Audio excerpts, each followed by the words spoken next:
Hi, I'm Norman A. Hood, financial advisor and host of the Exit Plan Show. I interview America's top advisors, like today's guest, Jason Faucett, with Transition Capital Partners in Dallas, Texas, to help business owners enjoy more personal freedom, grow their companies faster, and transition ownership seamlessly when the time comes.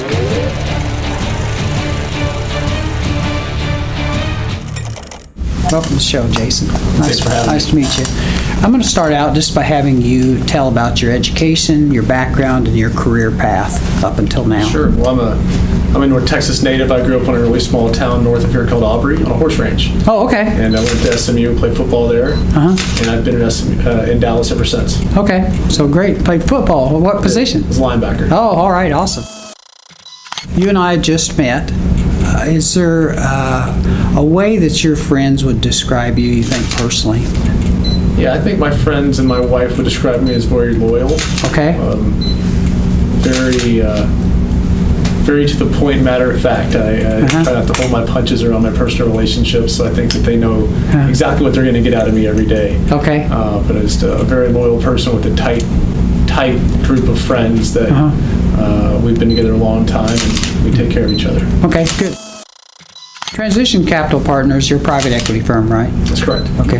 Can you tell our audience everything, kind of what you do? Of course. Yeah, so we're a 22-year-old private equity group. Always been in Dallas.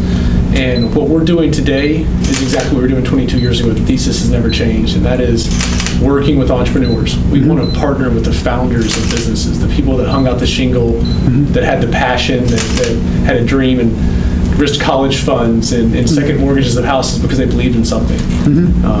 We like to think that we are the next step in the evolution of an entrepreneurial company, and that most entrepreneurs will take the company to a certain level, to a certain point, and at some point decide that they either need a partner to help them take the next step, or they need a partner to help them start to transition out of their business. Okay. That's the name of our firm. Okay. So for 22 years, we've been partnering with entrepreneurs, buying businesses that are less than $50 million in revenue, and helping entrepreneurs achieve the next step and the next goal in their life, and that is to eventually exit their business while also having the peace of mind of knowing that their business is in good hands going forward, that their employees that have helped them achieve their goals are going to be well taken care of. Okay, great. What do you think differentiates you from some of the other private equity firms? It's a great question because there's a lot of us. In the last 10 years, it's become very hot, significantly more competitive. But I think our single differentiation is that this is exactly what we do, the lower middle market. We've always been focused here. The majority of the individuals in groups that we compete against are larger funds that are coming downstream to find deals that are less competitive and maybe less expensive. Where we have been doing this for 22 years, we've never wanted to go upstream. When we think about growing our firm, we think about doing an extra deal a year, not about doing larger deals. Okay. We love the idea of taking an entrepreneurial business and adding some sophistication, some process, building out a sales and marketing strategy, removing the key man risk, and really, hopefully, springboarding that company into its next evolution. Okay. Is there any one thing you like to do more than anything else?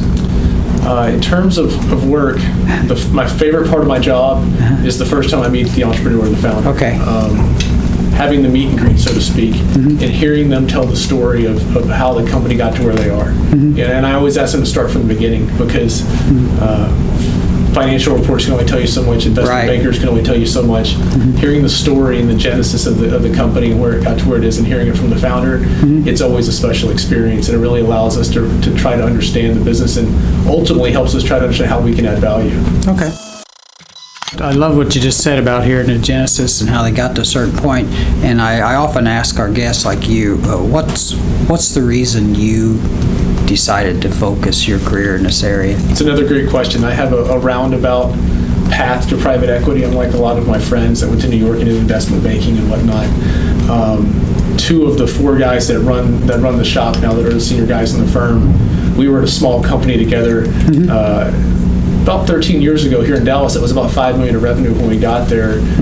It was owned by our founder and chairman. He was on the board. Oh, okay. So we all met each other. I was a couple years out of SMU. We all met each other. We worked hard together for several years. Eventually all went our separate directions and all came back. And it always, we came back together because I think we all have a passion for small business. We're all former operators.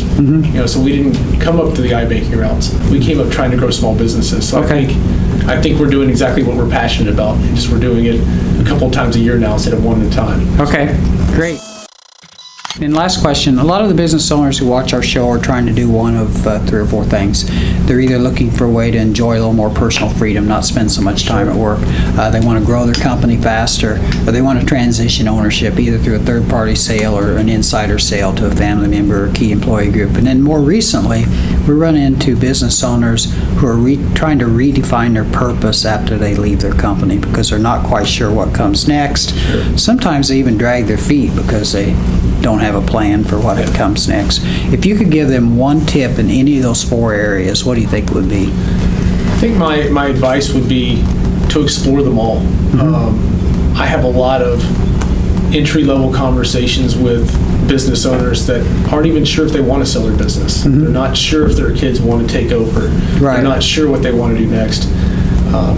I provide an option, but I'm only one option. There's a lot of great options out there. And I would suggest that because the business is so important to the entrepreneur and likely their family, that they make sure they explore all their options before they decide what's right for them. Because there are more options out there than they know. There's a lot of groups that look just like me, and we all do things a little bit differently. There's other avenues where you don't have to bring in a financial partner. And it's a very important personal decision, and often for most entrepreneurs, it's the only business they're ever going to own, sell, and create. So you want to make sure you do it right and that you and your family are ultimately excited about the decision that you made. And if it is bringing on a partner, make sure it's the right partner because you're handing over your legacy. And you want to make sure that you see eye to eye with those individuals on how to run a business, how to treat employees, and where you want the business to go. It's an important responsibility that I take very seriously, and that folks in my industry should take very seriously. Great interview. Good tip, too. That was Jason Faucett. He's with Transition Capital Partners in Dallas, Texas. For more information about Jason and his company, please check out the show notes for this episode on our website.